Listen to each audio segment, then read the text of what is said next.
right, ladies and gentlemen, I'd like to get on with the program.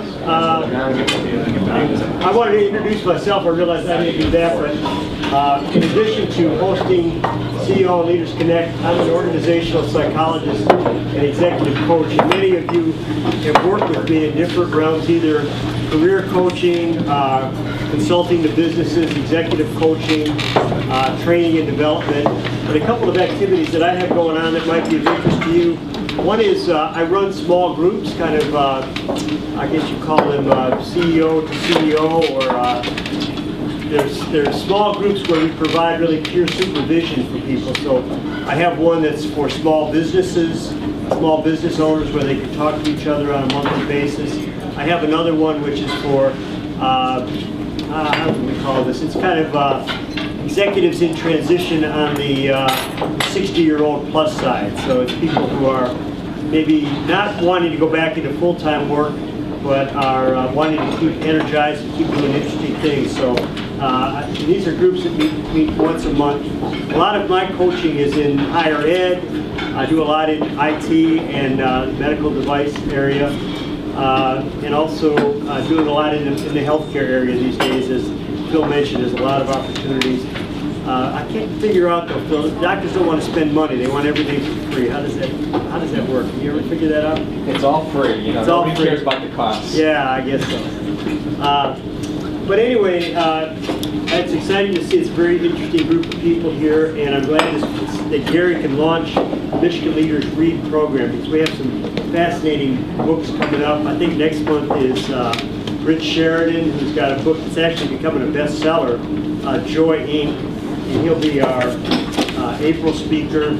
In May, Vic Strecker, who's written a book called Purpose, graphic novel, will be here. Ari is here in June, I believe, talking about his new book. And then we start up again in the fall, and we have Jim Tobin, who's written a biography of FDR, talking about his courageous struggle with polio. Larry's going to be speaking about analytics, although we're going to come up with a sexier title for Larry. About everything you wanted to know about analytics, but we're afraid to ask. Doesn't quite do it, I don't know. Put Derek on it. You're our first wall marketer, Derek. So the end of the hour. Shades of analytics. Yeah. Shades of analytics. I like it. I like it. So Larry's going to offer a $10 prize to anybody who can come up with a sexy title for his marketing campaign. I think 50 Shades of Grey may do it. 50 Shades of Analytics. What was the last one of that series? Not that I read any of them. 50 Shades of Free. Oh, 50 Shades of Free.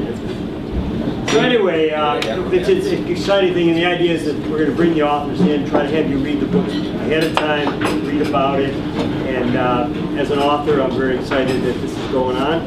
So Gary Magenta is a very interesting guy. He does coaching, training, leadership development all over the U.S. and all over the world, I guess you guys. And Root is a very fascinating company. He'll talk about it, but they use, I would say, art to help in the process. They create these, I mean, if you look at one of these wall paintings, they do a whole drawing of a company using some kind of a metaphor about the company. So this company's like a castle on the top of the hill. This company, give me a couple of examples, Gary. We are crashing our way through the jungle to a future, and here are the alligators in our way and the opportunities and the tools we'll use to get there. That's the one you come up with, B, right? That's it. Yeah, the alligators got mine. Yeah.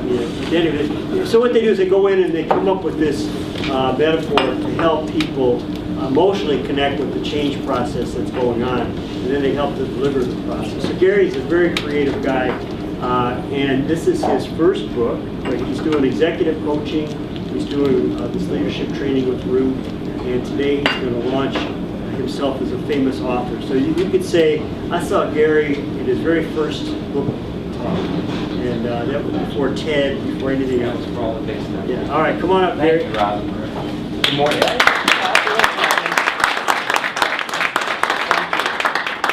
Thank you. Rob, tell me when you're going to put the hook on me so I know how verbose I'm We getting. got about 4, well, we got till 8:45. Okay, if I start seeing people walk out. Yeah. Well, some people do have to leave early, so it's not a reflection. What you got to worry about is the tomatoes. that It may be a come flying. reflection, we'll see. So, good morning, everyone. Thank you so much for being here this morning. I am a principal at a company called Root Inc., based out of Sylvania, Ohio. And I moved to Ann Arbor, Michigan 11 years ago from our Chicago office, and couldn't say I was from Ohio to my friends that I grew up with in New Jersey. That was too embarrassing. So I moved to Michigan, and I'm a border jumper. And have been a big fan of Ann Arbor ever since. So glad to be a part of the community, and glad to be here today to talk about the Un-Bossy Boss.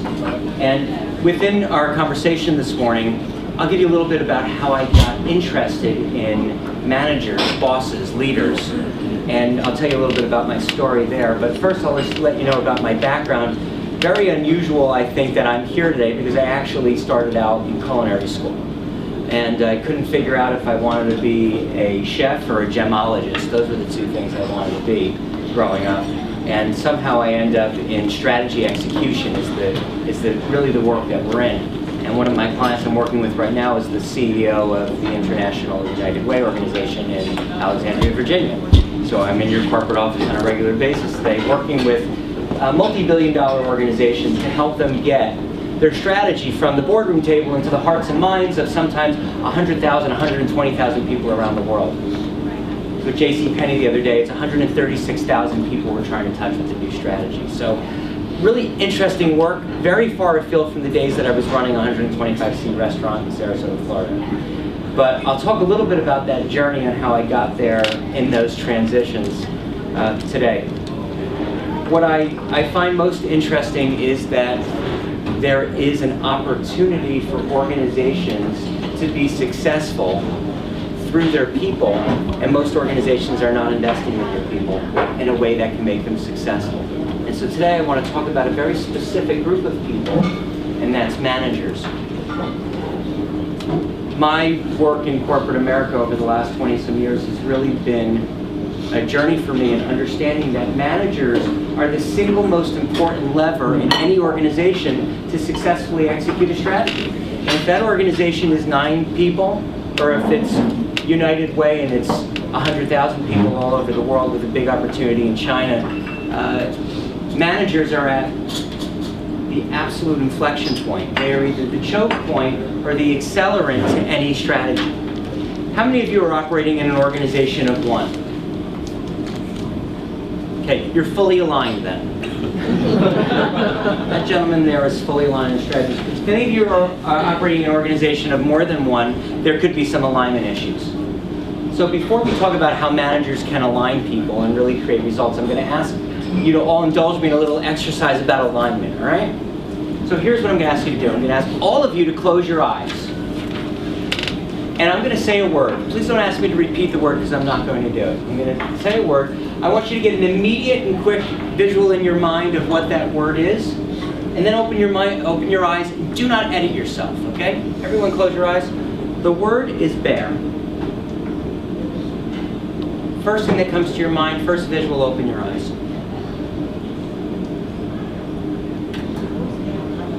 Big. Big. Big? Big grizzly. Okay. Grizzly. What else? Cave. Cave. Hungry. Hungry. It's not a big bear. Okay, well, there's about 72 different species of bears. Which one did you say? Big and brown. Big and brown. 2s or 4s? He was up like this. Waving? Yeah. You're at a theme park? Yeah, coming at you. All right. He's coming Coming at you. So he's ferocious. Yeah. What else did you say? Mishka. Mishka. It's I have a 2-year-old. We found this Russian cartoon on YouTube, and Mishka's the big bear. She loves it. So you saw a cartoon.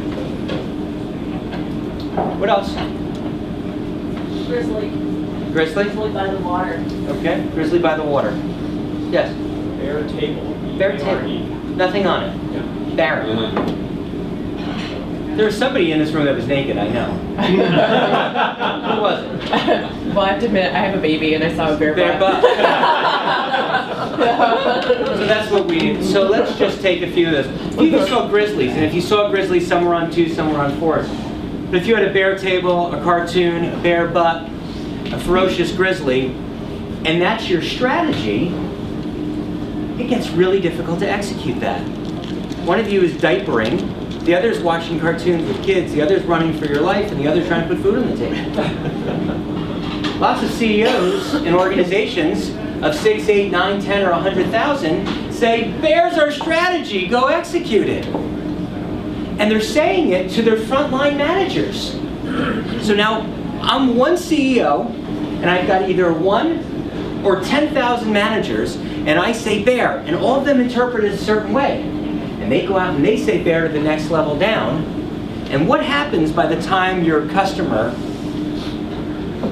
is listening to or experiencing your strategy on the front end? This is interactive, people. We're going to talk to each other. What happens? Please. Some of them think you sell diapers, and some of them think you're travelers or there's bears. Absolutely. Please. It's like the telephone game you play with your kid. You go around the circle, by the end it's completely different. It is a telephone game. It's up to every manager to be able to understand a strategy consistently in the business and engage their people in it. And more importantly, find out what's important to the frontline people and connect it to that strategy so you're bringing individual passions and organizational goals, strategies and goals together. So let's take a little bit of dive into that. So the book is called The Un-Bossy Boss. And The Un-Bossy Boss really gets inspired about 20 years ago. So I'm 50. I started my restaurant at 23 years old in Sarasota, Florida, because I was living in New York and New Jersey at the time, and a liquor license was $250,000. I was 23, I was married already for 1.5 years. My wife finished putting me through school, and I couldn't start a restaurant, but I'd come from a family of every generation being an entrepreneur, so I wasn't going to get a job with somebody. Of course I had to start a restaurant. But in Florida, all you needed was 125 seats and handicap access bathroom, and you got a liquor license for free. Wine and beer, not the full alcohol mix. That was affordable. I could do that. And if we sold our house right outside of Manhattan, I could buy a house in Florida and start a business with the same money. So of course that's what you do. And went to Sarasota, Florida, and was in the restaurant business until my early 30s and sold the business to a Canadian company. And found myself in my early 30s with a sole business, but certainly not retirement money. I had to figure out sort of the next 70 years. What am I going to do? So one of my clients was on the board of directors of this large restaurant distribution company in Chicago. And he read in the paper I sold the restaurant, and he said, "You're moving to Chicago." So, okay, great. That makes sense. Now, I grew up in the garment industry. My family manufactured police uniforms. And my mother and father had been my manager. My wife owned her own business. She had been my manager when I was helping her out through school. I had been my own manager, and I was a really bad one in hindsight. But now I'm 32 years old, and I've never actually had a manager before. So I'm getting transferred to Chicago, Illinois. I'd never been there, well, maybe once. And I'd been working for the company out of my house in sales, doing restaurant equipment distribution. And I knew I had this guy, Ken, that I worked for, but I'd never heard from him. I never talked to him. But he was relocating me. And I get to the office. The first day, I just moved my 2-year-old and my 4-year-old, and we packed up and moved to Illinois. And I go into his office on a Monday morning after the 4th of July weekend, and I say, "Hey, Ken, I'm here." And what do you think he says? What are you doing here? "What are you doing here? Is this the week you were moving? Oh man, I completely forgot. We don't have a place for you to sit or anything. Go see my secretary and she'll set you up, I'm sure. Come see me later, we'll figure it out." What if you had just moved your entire life and the person you report to says to you, your greeting is, "What are you doing here?" It gets worse. I sit down at his desk that afternoon and he says to me, "We agreed to pay you what?" Oh, that's not going to work. You see, the other guys in the department don't make nearly that much, and I don't. Well, it obviously is going to work. That was the conversation we started with. And I thought right then, right there was a problem. I went into a phone booth in the building, and I called my wife, and I said, "Oh my goodness, I think we've made a huge mistake." So for weeks, I was so excited still. I had great ideas. I was involved in a company with resources. I had people in states and marketing, and I was going to change the world in this organization, which was gray and boring and dull. And I'd gotten to the corporate office and I was going to make change happen. And I wanted to talk to my manager about what was important to me.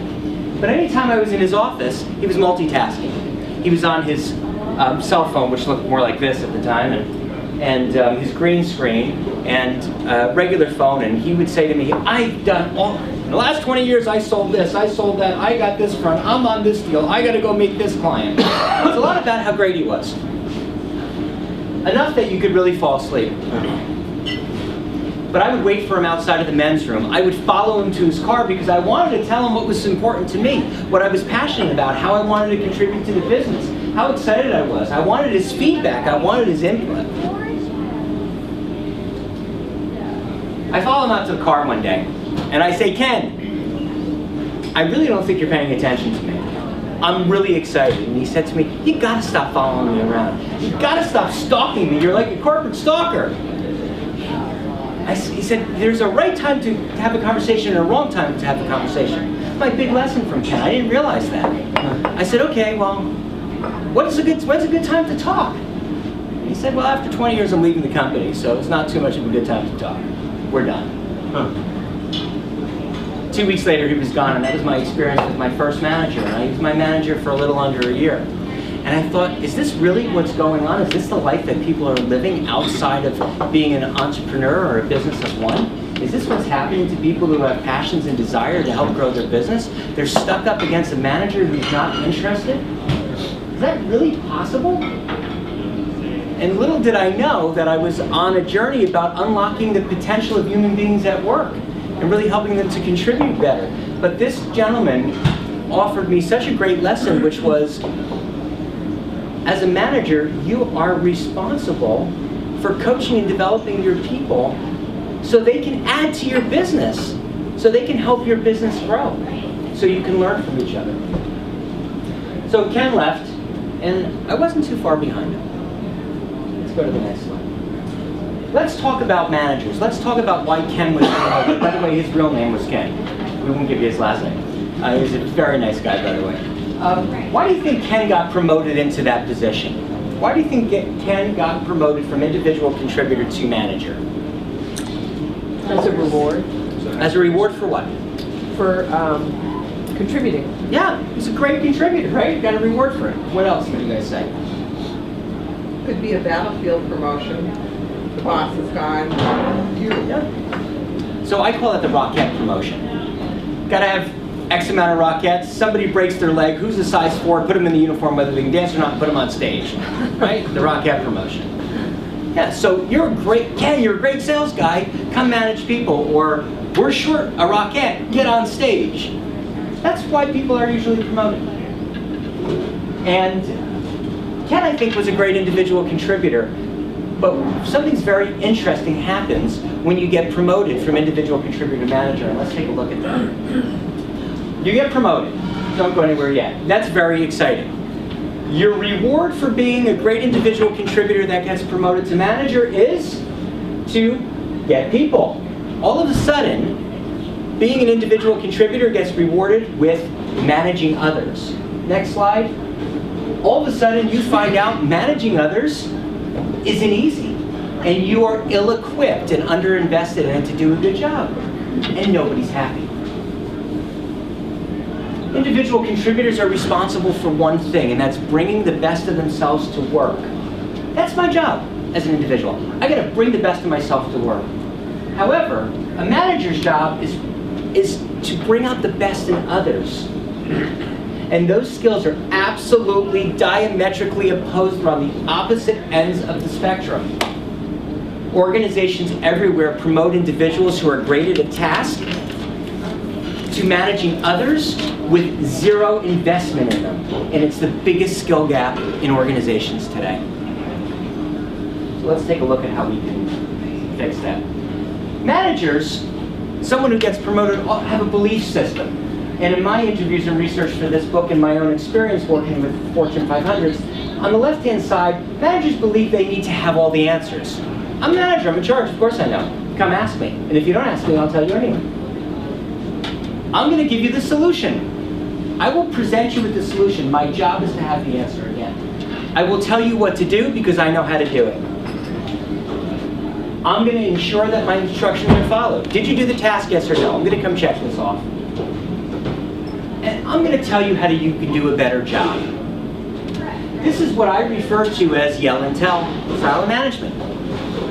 Now, when I worked for my parents, my mother is a Russian Jew and my father is an Italian from Italy.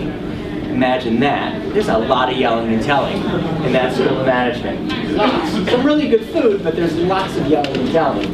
The yelling and telling school of management says, I have the answers, I'm going to tell you what it is. I'm going to tell you what they are.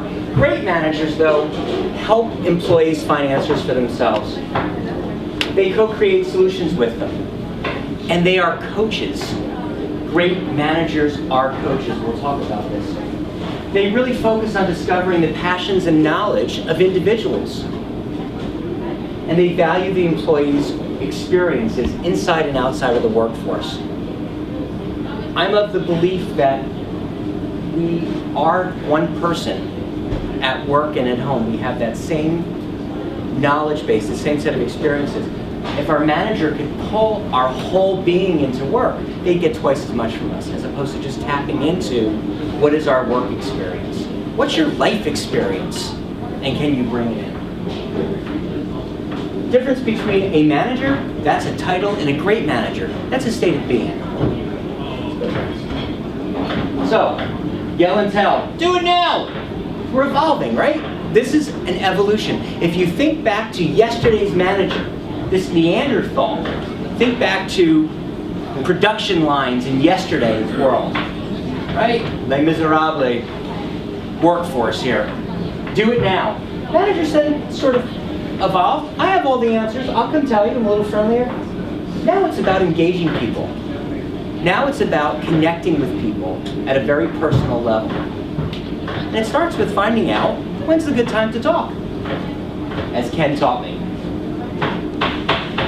Evolution of managers is happening today and is key to success in, I think, every company.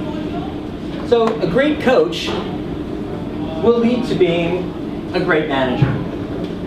And we'll talk about, there's one more on this. We'll talk about how you can change your perspective today on what a manager really is. I actually think that the job title for managers in the future is going to be people coach. Or coach, but not manager. What do you think, Sam? I agree 100%. Okay, coach. People don't want to be managed. I talk about it in the book. If you look at the definition of managed, it's almost as if you're an inanimate object being managed. You manage the dust in your house, right? I don't think you manage people. You manage your hair if it's curly and unruly. I'm not having that problem today. But you don't manage people, I don't think. But let's talk about, in today's terms, how to be a great manager through coaching. Next slide, please. Here's the philosophy I have on coaching. And the next one. A great manager is a partner. Partner. What does a partnership look like? A partnership means that I'm standing next to you, that I'm at the same level as you. We're working on things together, as opposed to a boss or manager. It's a very different physicality to it. You're a big guy, you know that? All right. They're partner employees and teams. They help them come to their own conclusions. People will tolerate the conclusions of their managers, but ultimately, if you want them to change their actions and behaviors, they got to come to their own conclusion. And it's your job as a manager to help them come to that conclusion. They're a partner. They help people come to their own conclusions. They help employees take actions and reach their potential as individuals. Not just the potential of the business, but their potential as individuals. What's really important about coaching, which is different than managing, is you cannot enter that door without trust, without a relationship. So we're going to talk a little bit about that as well. So great managers are great coaches, and coaching is based on a foundation of trust.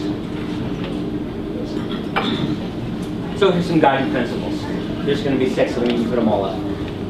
You've got to establish the right time to talk, because Ken was really clear about that with me, and I found that to be true. You need to ask powerful questions. And the subtitle of the book, The Un-Bossy Boss, is 12 Powerful Questions to Make You a Great Manager. As a manager, it's not just about listening.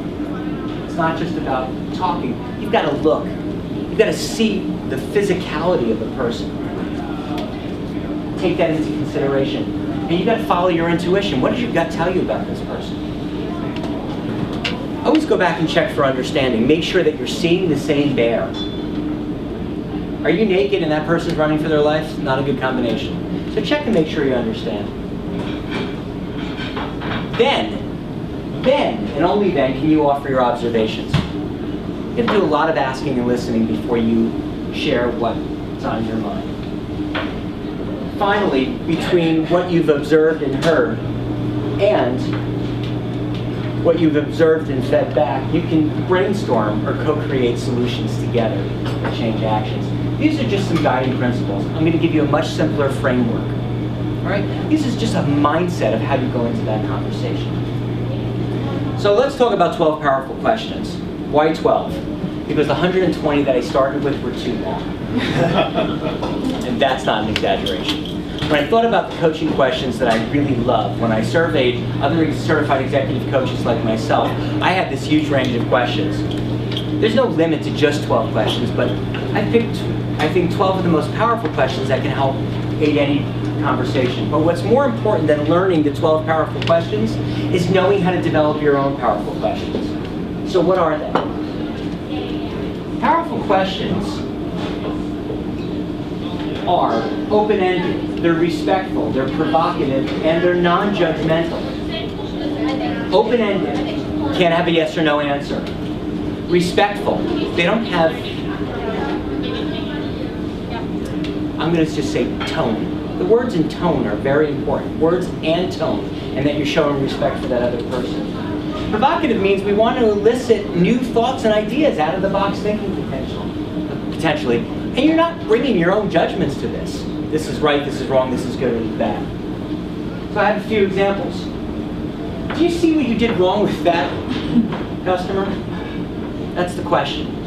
This manager's asking. Where did I get that question? I got the question at Qdoba Grill at DFW Airport.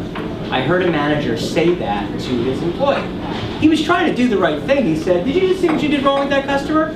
And so, of course, I pulled him aside and I said, "Did you see what you just did wrong with your employee?"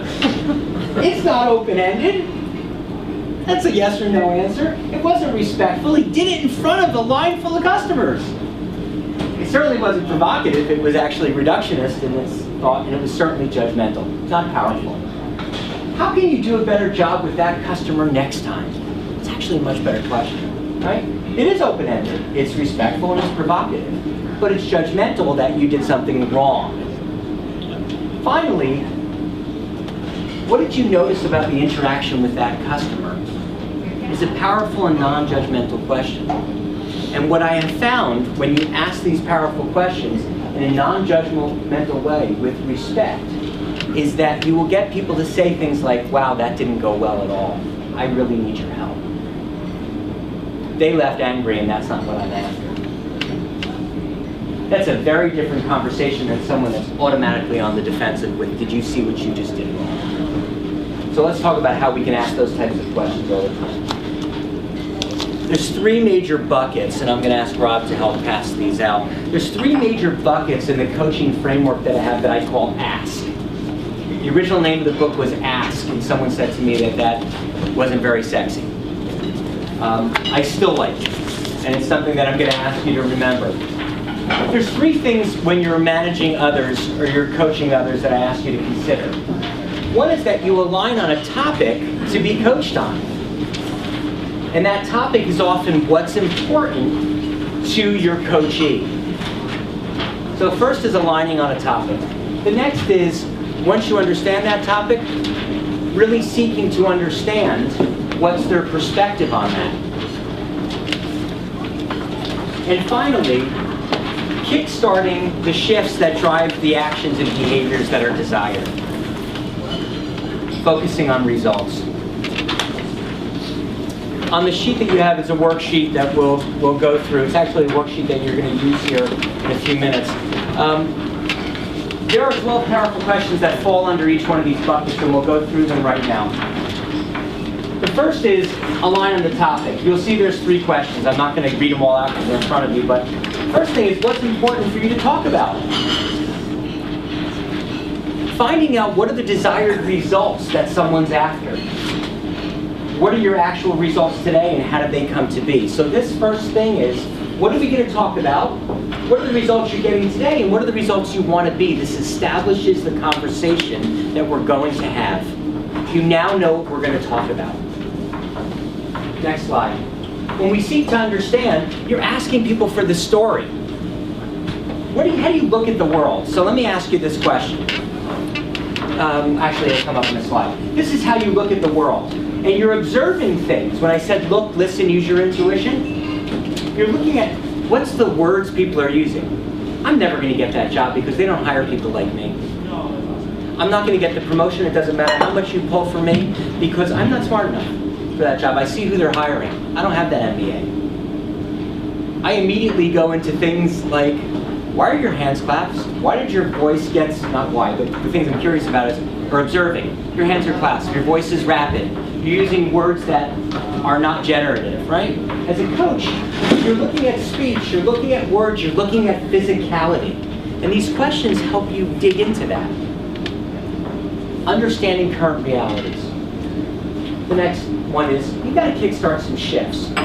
So it's not your idea that's going to kickstart shifts in actions and behaviors.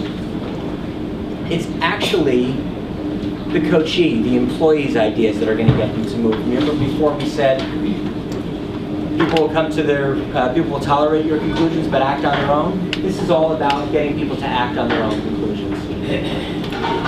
Next slide, please. We're going to practice this. There's one bonus question that is absolutely critical. Almost after every question you ask, you will ask this question. What else? What else allows an employee to really stop and think? Search their brain for what else may be important to contribute to that question or that conversation. It's a pause button. It's a relax button. It gets them thinking. And the meat of every conversation comes into what else. Just try it today. If you don't try any other question today, when you ask somebody something or somebody tells you something, just say, what else? Wait, don't speak, even if it's 30 seconds, which is uncomfortable, all the real stuff comes out. Let's go to the next. Shift happens.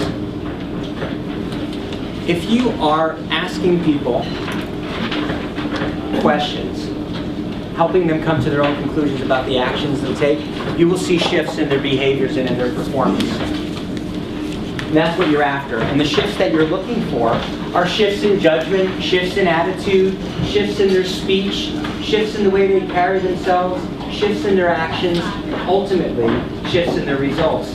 And there are several chapters in the book that are focused on what we call JASPER, judgments, attitudes, speech, physicality, actions, and results. I wanted to focus on judgments today because this is one I think that we can actually dig into. Let's go to the next.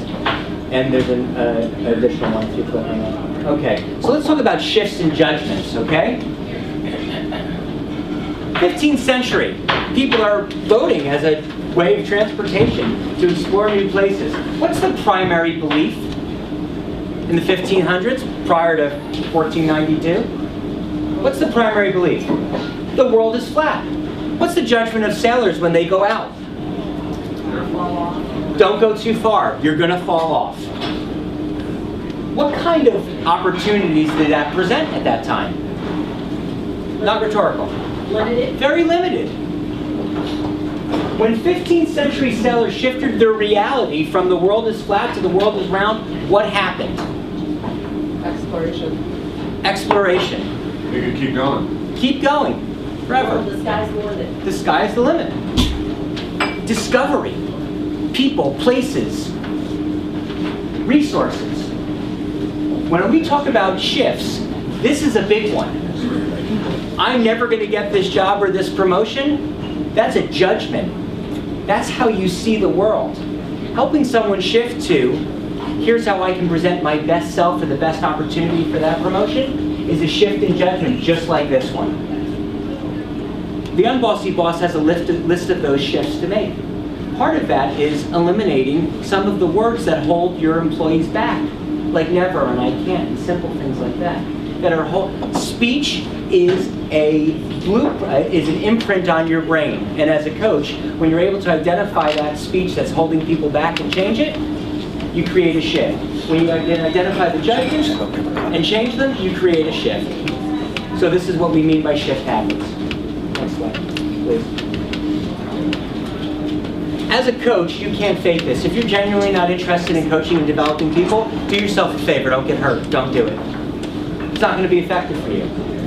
Take it on, be genuine, and don't be afraid to fail, be yourself. Next slide, please. Your results are going to vary, for sure. Right? Nobody looks like Christy Brinkley at 60 except Christy Brinkley.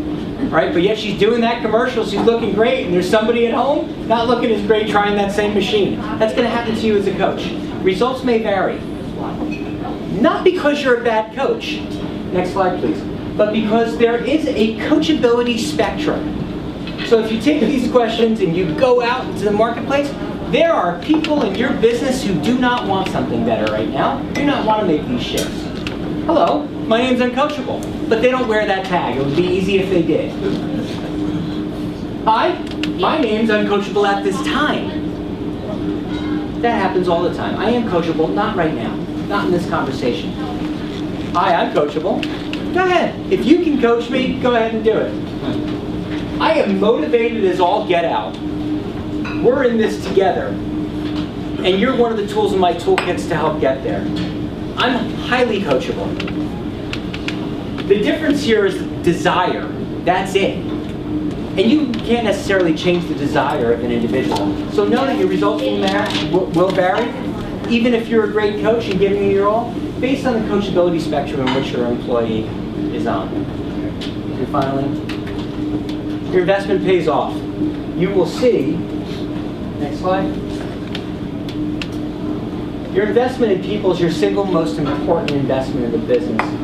It is truly the barometer of an employee's success, coaching them. Barometer is the wrong word, and I can't think of the right one, so help me. Your investment in your people is the biggest difference maker, biggest differentiator in your business. It's why companies succeed over fail. I wanted to give you an opportunity today to stop having to listen to me and do a little practice, and we can do that in one of two ways. I have a worksheet here that you can ask these questions to the person next to you and have a 10-minute coaching conversation with the person next to you. That's one way, if you want to try that. The other way is you get a volunteer, and I will use these questions with one person in front of the room. Rob, what do you think we want to do? I like volunteer. Would you like to volunteer in front of the room? Somebody come up, yeah. So is there anybody here that's willing to be coached in the moment? You rock. What is your first name again? John. John? I respect the beard, John. Thank you. Come on up. I am not going to do much more than use these questions. However, on the back of this... Thanks, John.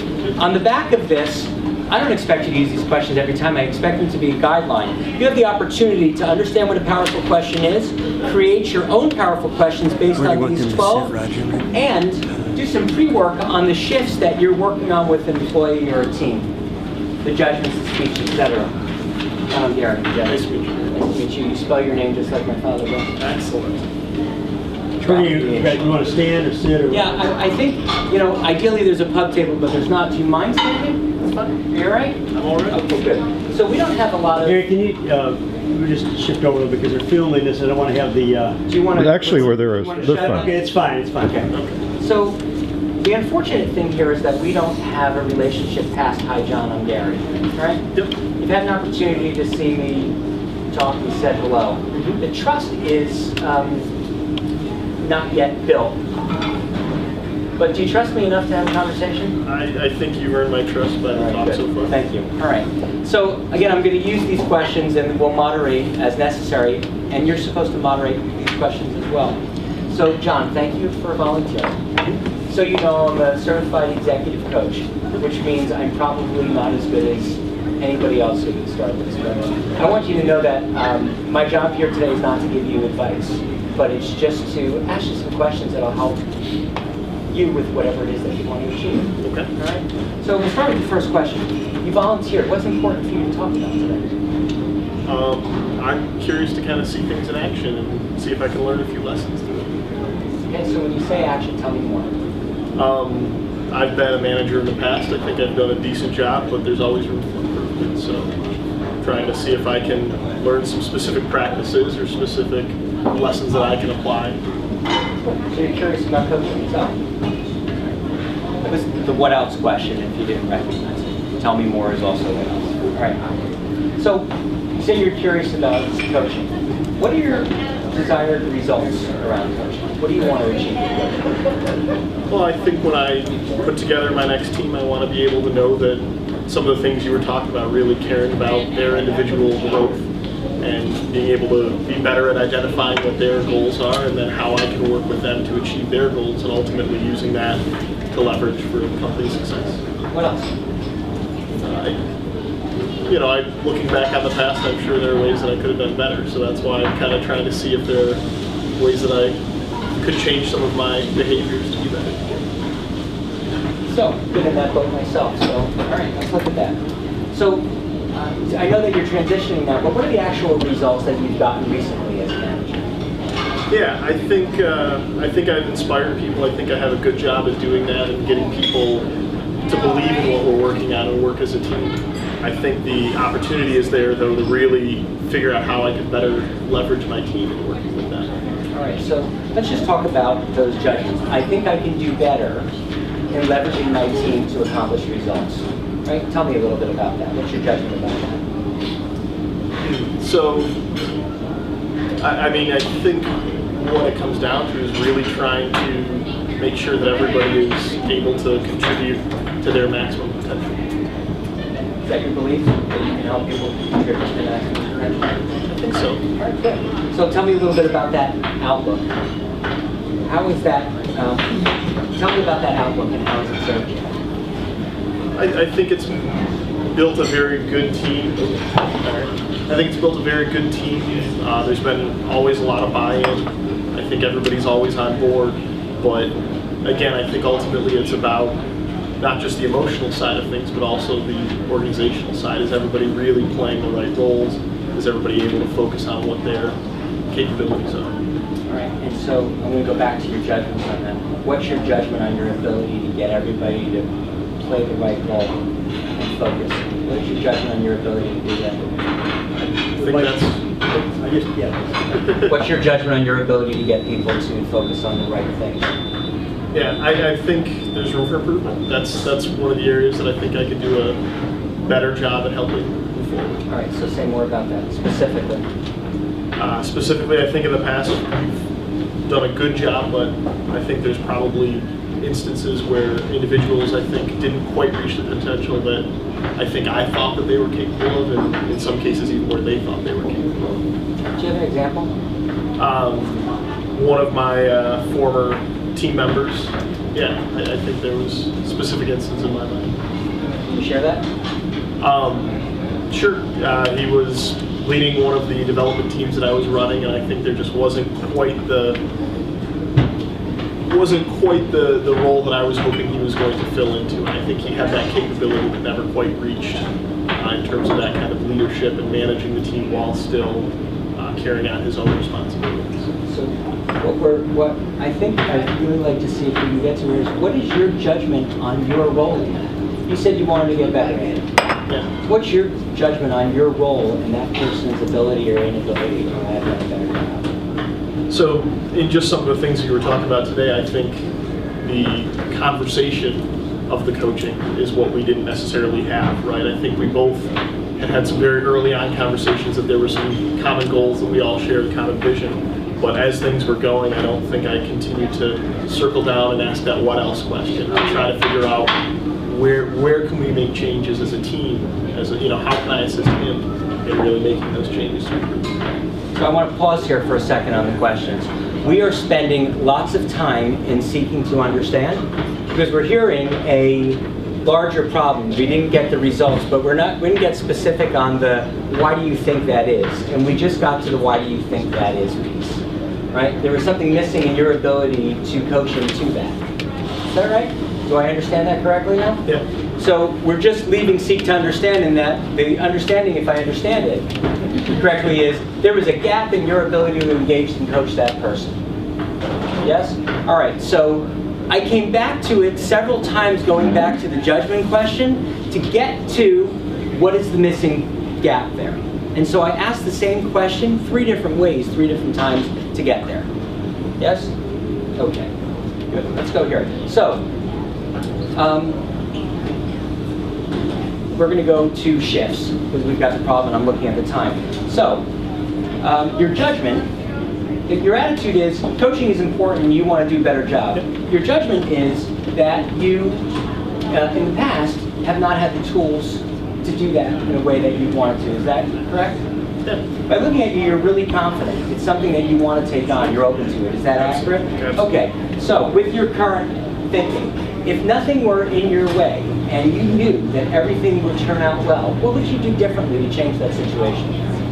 Yeah, I think going back, it would have been sitting down, having those conversations, and kind of addressing the challenge of saying, let's look at where we're at and what our goals are, and trying to use the formula of asking open-ended but non-judgmental and provocative questions. And I think if I had asked more questions in that situation, I know that he had the ability, I know that I had the ability, that we could have come to some changes that would have moved us in a positive direction. So you're moving to a really important spot of what are the practices that you would take on next time? So say a little bit more about that. What else in those practices do you think you could take on? Yeah, I mean, I think just even something as simple as having, kind of weekly check-ins and setting some goals that we can kind of look at, whether they're sitting up on a wall or what, and then constantly review how are we doing on those? Are those still goals? What are some of the things that we can look at to try to make sure that we're moving forward? What else? What else could you do? I think we could even look at specific instances where maybe we didn't feel like we were achieving those goals. And if that included having tough questions around certain actions, we could do that. But again, I think it would require me to really step back and think about how to apply some of these skills without being confrontational, which is, I think, maybe why I shied away from having those conversations before. All right, so because of timing, we can't do that. That right there and what he just said would send me back and start this coaching conversation with these questions all over. The key to what he just said is, the key in this conversation is what he just said. Say it again, please, without confrontation. I think part of the challenge that I personally had was not wanting to address some of those issues because I didn't want it to come off in that confrontational manner. All right. This would drive me back to the question of what's really happening and what are the judgments you're adding to the story. While there's 12 questions in this order, the instructions on the back say you don't have to use them in this order, you have to modify them. The real coaching conversation just started. We're doing it in 3 minutes standing up with, I'm going to sidebar here about you, in front of you, if that's okay. I'm not coaching people because I'm concerned there's going to be confrontation. And either, I don't know yet because I didn't ask, either I am confrontational and I don't want to create a battle in the workplace, or I'm conflict avoiding, so I avoid the conversation altogether. Which one of those things do you say? I don't think I am confrontational in general. I think it was more that there were so many other factors going on that I didn't want to add one more straw to the camel's back at that point, which is a way of saying I was avoiding confrontation. You're avoiding confrontation? All right. So, John, can I put my arm on you? Yes. You're a great sport. So, I'm sorry we don't have a half hour to have this conversation. This, though, is what we refer to in coaching as a breakthrough moment. These questions, whether I would have changed them or not in preparation for this, pulled out the real subject to be coached on, which is being conflict avoidant has not allowed me to develop my people in a way that I want to. Is that the coachable moment? It's what we refer to as a breakthrough moment. With that, I would then say to him, so John, what's really important for you to talk about today? I think it's figuring out ways to constructively face the challenges and instead of avoiding conflict, addressing it appropriately. We're starting the conversation all over again. This is not unusual.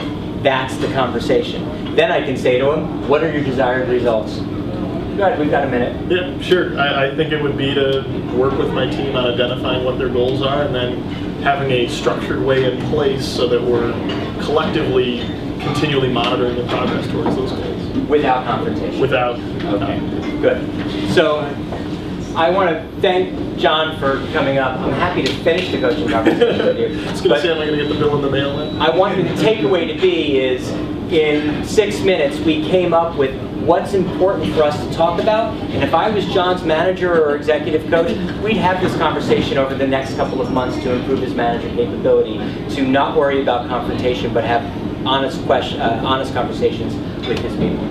Thank you so much. I appreciate it. Can we take maybe A couple 5 minutes of questions? Yeah, and for then, sure. Wrap things up at 8:50? Please. You have on the table, Entrepreneur was nice enough to put an article in this week. Business Insider is nice enough to put an article in this week. And I want your questions for what you can't find online or in the book. And the book is here if anybody wants to pick one up today. Yes, please. I think I know the answer, but I'll ask the question anyways. Coaching someone. You speak into the mic. When you're coaching someone, when you need to coach someone, you don't want to have that confrontation because you're afraid of that confrontation. You want to make sure you have the right tone and all that. What about some of the other things? Like I said, some of the limiting beliefs about maybe it's not the right time right now. Or maybe I need to be in a different physical setting. I need to go to a restaurant. How do you, is that just the comfort level of the coach? How do you do that? Yeah, it's a great question. Coaching can happen anytime, anywhere. The two rules that I have on that is, one, you have to ask permission. Is this a good time to talk? Actually, there's three. You have to make sure the person understands what a coaching conversation is. And then the third one is, it has to be in a private setting. If it's in a hallway and nobody else is around, and it's a quick drive-by, that's fine, private setting. If it's, let's walk and talk, as I like to do, let's go take a walk. That's a private setting. I think what you have to identify is, there's not a wrong time for coaching. What's your comfort level, and are you avoiding it by saying, this isn't the right time or place?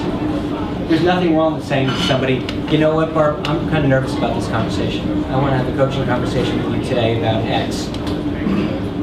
And I'm a little bit nervous about it. But I know in the end it'll be all right because I have your best interest at heart, and I know that you have the best interest in the business. There are plenty of times that I've said to people in coaching conversations with employees, this is a little uncomfortable. Is any of that helpful? I think the last key is very helpful. The last piece is helpful. I'm not comfortable. And the other thing that I stress in the book constantly is, I'm kind of new at this. I know that I want to be a better coach, John. I know I want to be a better coach, and I'm taking on some new practices. It's new for me, so I need your feedback on it. Work with me on this. I'm trying to develop a new skill. Transparency in coaching is key. I'm nervous. I don't know. I need your help. This is new for me. All in the book is absolutely things you could or should say. You talked about having you had put up there either uncoachable or not coachable, just not now. What's the best way of getting around that? Or I feel like, kind of on the last question, some people may say that's an excuse for you not to approach them and not to confront them because you're going to deem them uncoachable. What's the best way to get around that? Yeah, so I don't think you deem them uncoachable, they deem themselves uncoachable. And you ask. I want to have a coaching conversation. A coaching conversation is where I'm going to act as your partner to understand what's going on in your business today, uncover the results that you want to achieve, and help you make the shift to achieve those results. Is that a conversation that you're willing to have? You'll get a yes or a no. Lots of times it's yeses, and you'll uncover whether it's happening or not during it. You'll have that conversation together. Is this conversation worthwhile to you? All these sort of questions are in the book, but you're putting it on the coachee to determine whether they're coachable. I have an executive coach who has had, for years, who has said to me on different occasions, You're completely uncoachable today. Get off my phone. You're wasting my time. And you know what? That's why I have the same coach for a lot of years who doesn't put up with my nonsense. You're not coachable right now. We're not going to have this conversation. Totally imbalanced. Other questions? Yes, Coach. Well, in law enforcement coaching, feedback is the breakfast of champions. Keep in mind that this occurs spontaneous. For example, the probationary and police officer has just executed a hazardous action traffic stop that resulted in a citation. So in order to speak with, not to the probationer, the master police coach would look at him or her and say, okay, let's take a look. We can replay it on the digital on board. First question, what did you do correctly or approximately correct? The coach just locks it up, listens. Is that probationer taking ownership, accountability, and responsibility? Non-judgmental. Second question, what would we do differently if we had the opportunity to redo this contact? And the third question is, focuses on consequences. Why should we be concerned about this? Because unless the individual doesn't fully recognize the consequences, I think the only thing that's going to change is the time of the day and the date on the calendar page. Are we on the right path to coaching conversation? So, several things. What attitude, the question about what were your current actions or thinking likely to inspire? You asked that question. You asked another one in there. You asked several of them that were in here, just a different translation, and they just slipped my mind in the moment because I got excited about it. You asked 3 questions that are exactly in here. They're just asked differently. And what I'm asking everyone here to do is not necessarily use my 12 questions, but use the theme of those questions. Oh, well, the other one that I thought was very important, which was, if nothing were in your way and you knew everything would turn out well, what would you do? That's the write your own story. What would we have done differently? Same question. They're powerful questions. We had one more. Yeah, just a question as you go about in practice. Do you see limits in distributed organizations where people are geographically dispersed? And such a good question. So I only work in distributed businesses where people are geographically dispersed. The answer is no, I don't see limiting. My workforce, the workforce that works for me, I don't see any of them. I travel, Ed Lewinsky will tell you, I'm on a plane Monday through Friday, sometimes Sunday through Thursday. The people that work for me work all over the country and world up until recently. This conversation can happen on the phone. You can ask some of these questions in a text. Phone is better. You can Skype. I have coachees literally all over the place that I Skype with. And the reason why I like Skype is physicality shows it. Why are you shrugging your shoulders or what's bringing your head down is important. But tone and voice when you're on the phone. Tone, speed of speech, etc. Absolutely no limitations. There's the cane. Thank you all very much. I appreciate it. Thank you very much. So, we have one other question to you, and that is implicit in all this. I don't know if you said the exact words, but that leadership is coaching, and that to train leaders is to train coaches. Is that correct? So the term I use is managers, and when I say managers, it's managers of people. So if you're a CEO of a company, you're a manager of people. If you're a supervisor in a supermarket on the racking shelves, you're the manager of people. It's all leadership, absolutely. Anytime you have people involved, you are leading them. You can't lead them if they're not following. And the best way to follow them is to invest in them through coaching. Great leaders are great coaches. Great managers are great coaches. All right, thank you. I think that's a great start for you. I know you're going to. Can you sit right there and we'll bring some books over if people want to buy them. It's $10. If you don't have money with you right now, I'm sure you can take an IOU or since he's got you'll get your name. We got to change. Okay, and. We'll see you next April 18th. Rich Sheridan will be here. I hopefully will be here. It's about the same time my granddaughter is due to be born, so I'm pretty excited. Probably I'll be looking at white. I'm a little concerned about opening day in terms of whether they're trying to get the snow removed yet from that. And I just want to say one other thing about leadership and managing. There's a wonderful article this morning in the Free Press about Michigan basketball player. Sorry, Bruce, he's a Michigan State guy, but Glenn Robinson, third. And Glenn Robinson is a 20-year-old. We forget, because he's we're all putting our hopes on him for bringing championships. But I had the chance to coach Glenn in a class similar to what you did here, I asked Glenn about what his goals were for the year, and it was really interesting. I expected to say, well, I want to hit a certain number of field goals or make the Big Ten first team, and he said, no, he didn't say this. He said, my goal is to lead the team. I want to inspire others. Well, that's pretty amazing from a 20-year-old kid, and he's done a great job. So the Free Press article today really talks about how he's the true leader of the team. But I think it's something at that age to have that kind of recognition. So Gary, I appreciate everything for you being here, and best of luck on this book becoming a big seller. I think it's an excellent one. And if any of you have coaching tips that you want to share, I'd like to do a post about this on my Dr. Rob column next week. So please email me or just hand it to me today and say, well, here's my best coaching tip. I mean, Bruce, I'd like to capture your 3 questions, which are good. And I can talk to 3 better than 12, so that's even better. So give Gary a big hand, and we'll see you all next week. All right.